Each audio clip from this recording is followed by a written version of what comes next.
గురువుగారు, మనుషుల ఆలోచనలు ఎంత హీనంగా, దీనంగా ఉన్నాయో, అంటే అజ్ఞానంతో కూడుకుని ఉన్నాయో ఒక్కసారి ఆలోచిస్తే చాలా ఆశ్చర్యంగా అనిపిస్తుంది. ఏదో ముందుకెళ్ళిపోయాము, డెవలప్ అయ్యాము, అంతా టెక్నాలజీ ప్రపంచం అని అనుకుంటున్నాం కానీ ఏమీ లేదు గురువుగారు. విషయం ఏంటంటే, మన చుట్టుపక్కల చిన్నప్పటి నుంచి మనతో మాట్లాడేవాళ్ళు, మనతో ఉన్నవాళ్ళు, మనల్ని మంచిగా పైకి తీసుకువచ్చిన వాళ్ళ మీద అభిమానం, ప్రేమ, మన ఊరు, మన వాళ్ళు, మన దేశం అనే భావన, మన బంధువులు, మన తోటి వాళ్ళనే ఫీలింగ్ మొత్తం పోయింది. అంటే మీరంటే అయిపోతుందా పోయిందని అనుకోవచ్చు.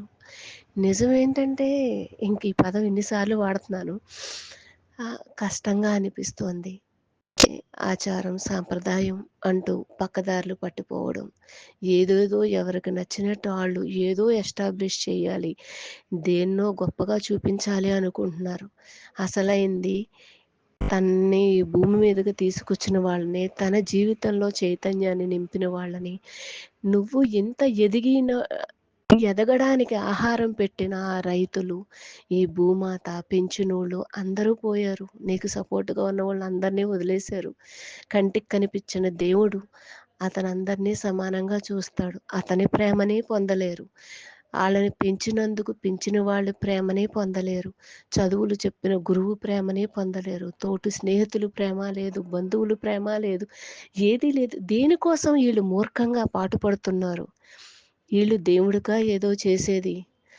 ఈళ్ళు దేన్ని నిలబెడదాం అనుకుంటున్నారు? నీ చుట్టూ ఉన్న వాళ్ళ కోసం కనీసం ఒక వీధిలో లైట్‌లాగైనా వెలగొచ్చు కదా నువ్వు. సూర్యుడంత వెలుగుని ఇవ్వలేకపోవచ్చు మనం. నీ వీధిలో నువ్వొక స్ట్రీట్ లైట్‌గా మారొచ్చు కదా! ఎందుకు మారలేకపోతున్నావు? దానికి ₹1,00,00,000 ఖర్చు పెట్టి విరాళాలు, చందాలు ఇచ్చి సేవ చేశాను అనిపించుకునేంత కెపాసిటీ అందరికీ ఉండదు. ఈ ఒక్కటైనా చెయ్యొచ్చు కదా! నోటి మంచితనం, చిన్న ప్రవర్తన, చేతి సాయం, సేవాభావంతో ఉండొచ్చు గదా! ఏమి నువ్వు దేవుడికి ఏం చేస్తావు? దేవుడికి పనిముట్టులా పనిచేయాలంటే, ఆ పనిముట్టుతో ఉన్న వాళ్ళందరినీ పొడిచి చంపేయాలా? గాయాల పాలు చెయ్యాలా? మాటలతోని, ప్రవర్తనతోని, ఆలోచనతోని తోటు ఉన్న జీవులని, మనుషుల్ని అందరిని హింసిస్తున్నారే! ఇదా భక్తి? అసలు ఈళ్ళేం ఆశిస్తున్నారు?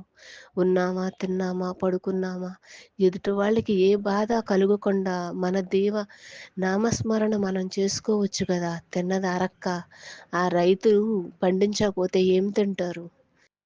మిగిలిన వాళ్ళు పనులు చేయకపోతే మనం ఎలా ఎళ్తాం రోడ్ల మీద అని ఒక్కళ్ళకి ఇంగిత జ్ఞానం, ఆలోచన లేదు. సంపాదించుకోవడం, తల ఎగరేసుకొని ఎలా పడితే అలా లగ్జరీగా బతకడం. ఈ లగ్జరీ అంతా ఎలా వచ్చింది? ఒక్కసారి ఆలోచిస్తే బావుండు. ఏదో కనిపించని దేవుడు ఉన్నాడు. నీలోనూ ఉన్నాడు. నీ శరీరం ఉన్నంత వరకు సేవ చెయ్యొచ్చు కదా!